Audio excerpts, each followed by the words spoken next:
For the first 10 years of my life, my Nana, our grandmother, lived in the house behind us. And in those last years of her life, she was bedridden with Huntington's disease. And the only way she could communicate with us was through her tears. But still, in that house, it held so many of my early, tender memories of my childhood.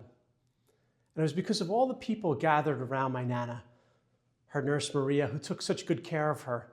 My Uncle Jim was a Jesuit priest who would come to visit once a month, and the Eucharistic minister from St. Rose of Lima, who would bring her communion once a week. It was during that time that I first saw the image of the Sacred Heart of Jesus. It was in a picture in my Nana's bedroom, and Jesus' face looked familiar, but as a little kid, I found it kind of strange that Jesus' heart was on the outside of his body. His heart was tender and wounded and bruised.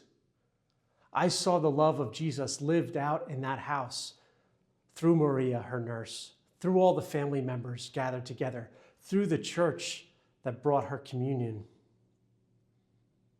My heart is filled and has been filled the last couple of years as vocation director for the Jesuits on the East Coast, especially as I witness young people embracing the sacraments, coming to our Jesuit Young Alumni Masses, our one-day Hearts on Fire retreats, and our silent retreat earlier this month based on the Sacred Heart of Jesus for men and women.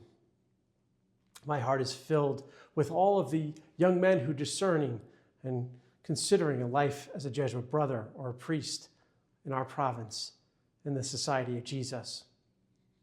On the solemnity of the Sacred Heart of Jesus, we'll hear in the Gospel Jesus' gentle invitation, "Come to me."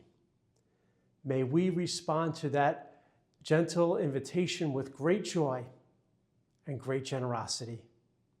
And may God bless you.